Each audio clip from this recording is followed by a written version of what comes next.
Quel rapport entre le tatouage et Satan le diable? Tout d'abord, Satan le diable a toujours été associé au serpent et au dragon, particulièrement dans la Bible. Même si en Asie déjà, une bête monstrueuse a déjà été identifiée comme le dragon.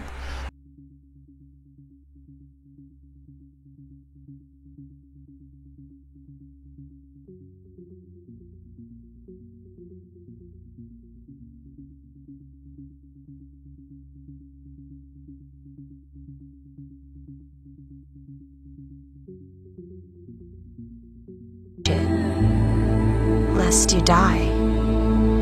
You will not surely die, for God knows that in the day you eat of it, your eyes will be opened, and you will be like God, knowing good and evil. Voici comment en parle la Bible. Puis, je vis descendre du ciel un ange qui avait la clé de l'abîme et une grande chaîne dans sa main. Il saisit le dragon, le serpent ancien, qui est le diable et Satan, et il le lia pour 1000 ans. Heureux et saints ceux qui ont part à la première résurrection. La seconde mort n'a aucun pouvoir sur eux. Ils seront les sacrificateurs de Dieu et de Christ. Ils régneront avec lui pendant 1000 ans. Quand les 1000 ans seront accomplis, Satan sera relâché de sa prison. Il en sortira pour séduire les nations qui sont aux 4 coins de la terre, Gog et Magog. Le diable, qui les séduisait, fut jeté dans les temps de feu et de soufre, là où sont la bête et le faux prophète, et ils y seront tourmentés jour et nuit, au siècle des siècles. Mais alors, quel est donc le rapport entre les tatouages et Satan le diable?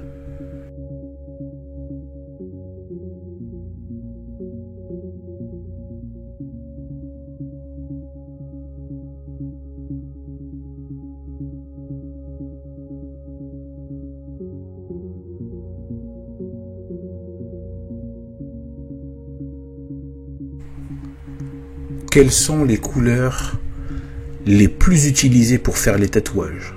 C'est le rouge et le noir, ou plutôt le noir et le rouge. Tout le monde se croit libre, évidemment, c'est la propagande qui a vendu ça.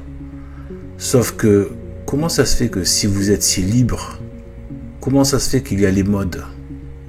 Comment est-ce qu'on peut être à la fois libre et être complètement comme les autres? Il faut arriver à répondre à cette question.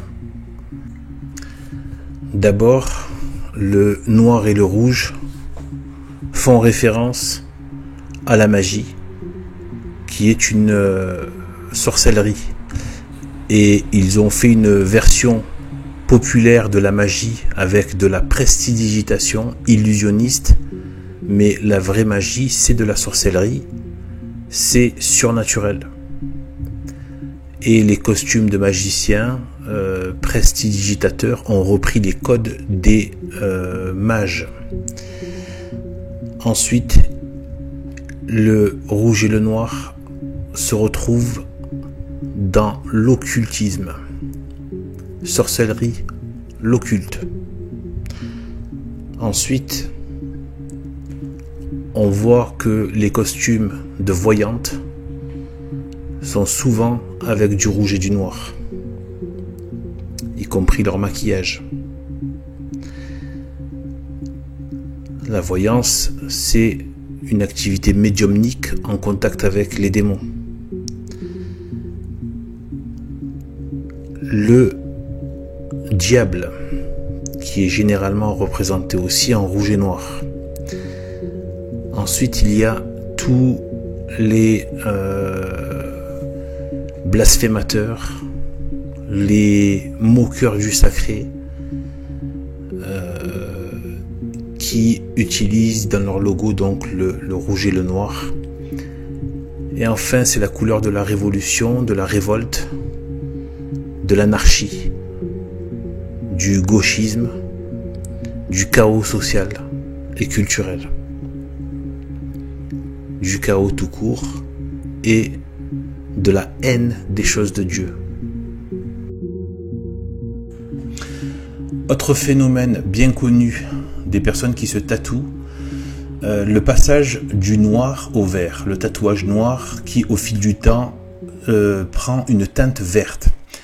Eh bien, là aussi, il y a des liens avec le serpent, hein, qui est lié à Satan. Satan qui a choisi le serpent, puis qui ensuite Dieu a châtié dans un corps donc de serpent augmenté, si je puis dire, c'est-à-dire le dragon. Eh bien, le noir étant l'obscurité, donc les ténèbres, donc l'enfer, l'abîme, là où est Satan, même s'il arrive par son esprit aussi à agir dans le monde. Donc, il est dans les ténèbres. Et le vert, c'est la couleur qui est associée au serpent et aux reptiles.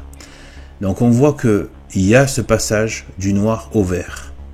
Des ténèbres qui finissent par découvrir qui est derrière le reptile, le dragon. Voilà. Mais c'est pas tout.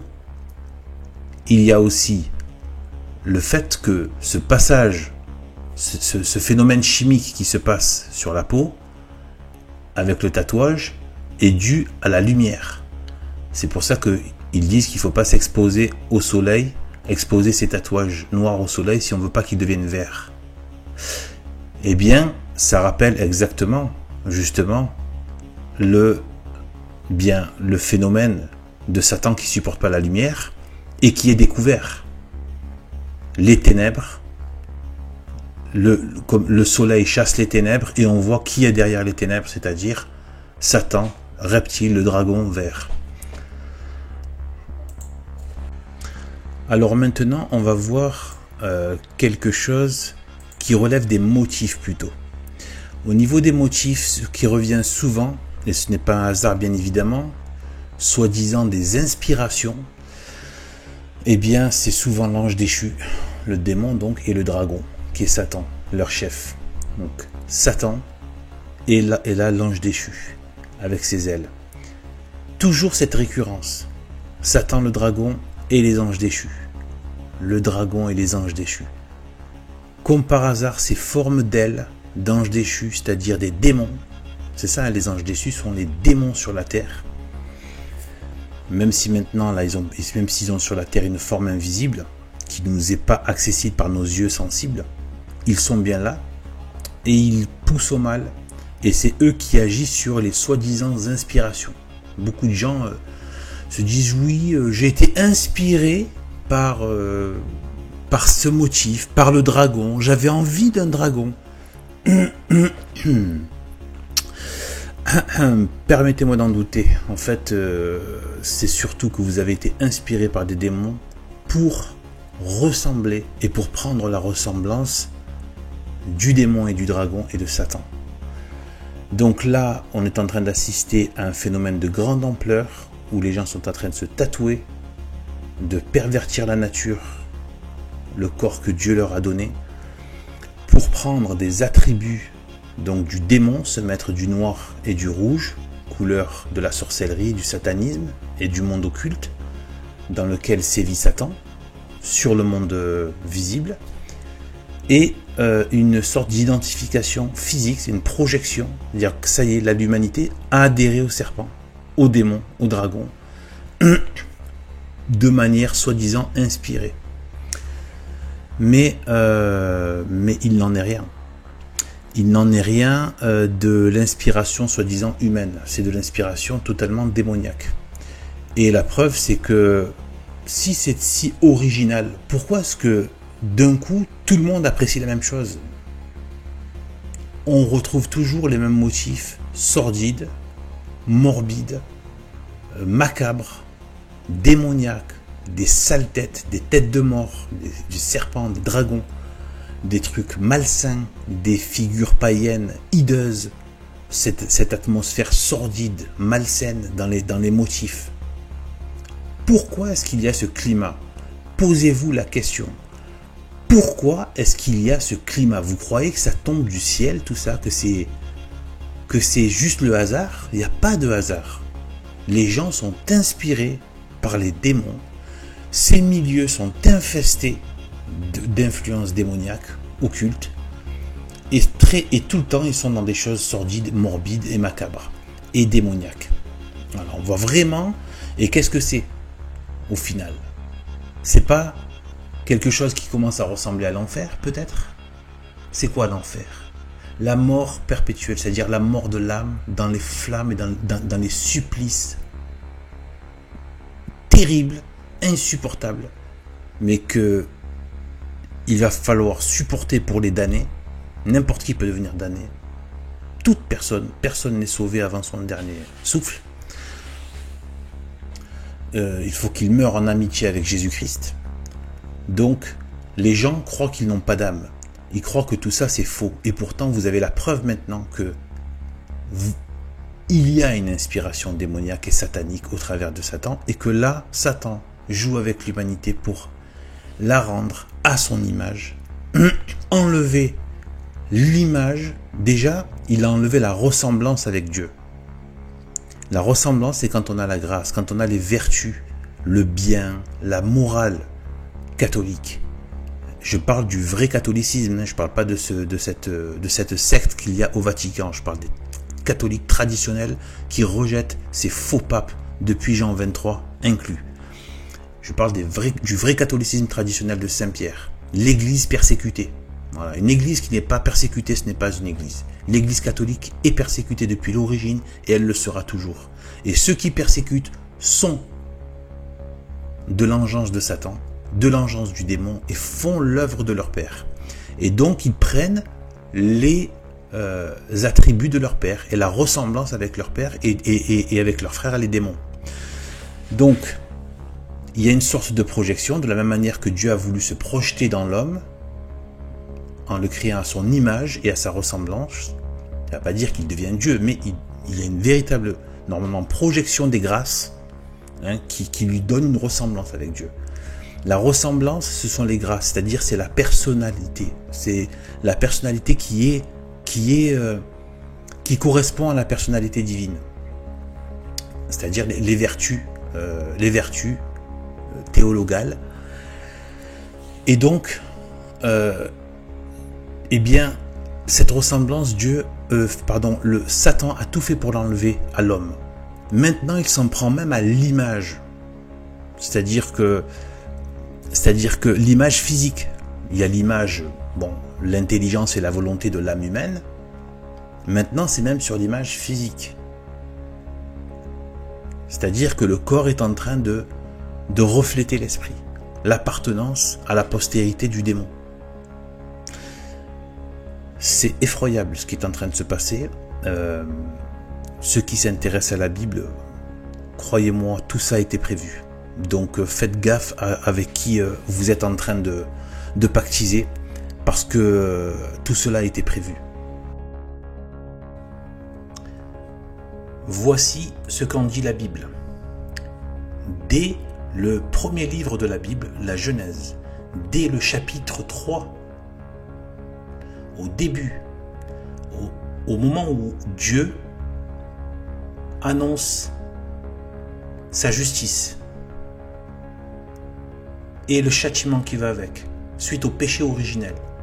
Voici ce qu'il dit au serpent, à Satan. Je mettrai inimitié, c'est-à-dire un état de conflit, avec de l'animosité. Je mettrai inimitié entre toi et la femme. De quelle femme il parle? Puisque Ève, ça y est, c'est pas elle qui va faire la guerre contre le serpent. La femme, c'est Sainte Marie. Vous allez voir la suite et vous allez comprendre. Donc je reprends. Je mettrai inimitié entre toi et la femme, entre ta postérité et sa postérité. La postérité de la femme, c'est Jésus-Christ, son fils. Elle est la mère de Dieu, puisque Jésus-Christ est Dieu fait homme, qui est passé par le très saint ventre de Sainte Marie.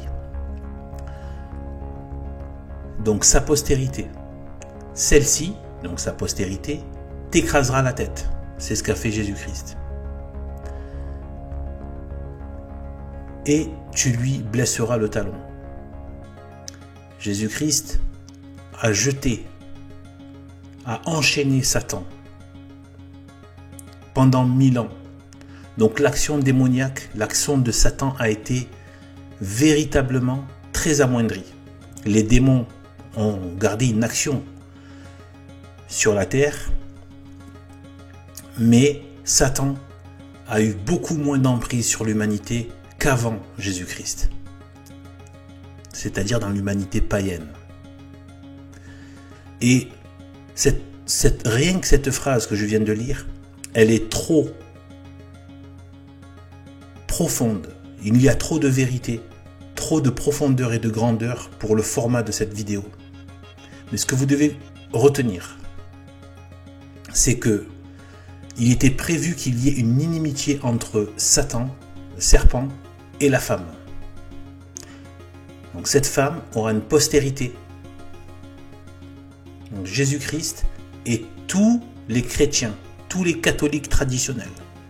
Je précise traditionnels, parce qu'on voit aujourd'hui au Vatican, ce n'est pas le catholicisme. Les vrais catholiques ne considèrent pas ces antipapes comme étant des papes. Ce sont des imposteurs. Depuis 1958, il n'y a plus de pape au Vatican. Donc la vraie postérité de la femme, donc de Sainte Marie, ce sont les catholiques, de la tradition, c'est-à-dire de Saint-Pierre jusqu'au Père de l'Église, et les papes. Et pas seulement Jésus-Christ, mais parce que Jésus-Christ veut faire participer l'humanité à sa rédemption, qu'elle lui donne son plein accord, et donc la postérité de la femme qui est en confrontation avec la postérité de Satan, du démon. Et c'est exactement ce qui se passe encore aujourd'hui, la haine antichrétienne, qu'elle soit athée ou qu'elle soit d'autres cultes. C'est très simple. Là, ça veut dire aussi que si on regarde encore entre ta postérité et sa postérité, ça veut dire que Satan aussi va avoir une postérité, c'est-à-dire l'antéchrist, qui est donc la descendance de Satan, anti-Jésus-Christ. Il y aura la personne de l'antéchrist et une postérité lui aussi. De la même manière que Sainte Marie a sa postérité des catholiques, des vrais catholiques, eh bien Satan aussi a sa postérité dans l'antéchrist et dans tous ceux qu'il aura entraînés à sa suite et qui auront adhéré à Satan. Et il y a plein de façons d'adhérer à Satan. Et en gros, appartiennent à la descendance du démon tout ce qui n'est pas catholique, traditionnel. C'est dur, mais c'est comme ça. La porte du catholicisme n'est pas fermée. Tout le monde peut y venir. Catholique, ça veut dire intégral et universel. Voilà ce que aujourd'hui il faut voir avec ce qui est en train de se passer, notamment avec les tatouages. Surtout quand on met ça en perspective aussi avec ce qu'a pu dire Saint Jean dans l'Apocalypse, quand il dit que des foules adoreront la bête et l'image de la bête. Je ne peux pas dire que c'est ça, mais en tout cas, c'est peut-être une des préfigurations justement de l'adoration de l'image de la bête. Cette histoire de tatouage. C'est grave ce qui est en train de se passer. Faites attention si vous êtes de la descendance du démon, parce que tout ne va pas se jouer sur cette terre. Dans ce monde-là, avec ce qui apparaît ici comme étant normal. Il y a derrière le théâtre de ce qu'on voit, il y a des lois théologiques, divines, qui sont en action. Voilà. La suite au prochain épisode.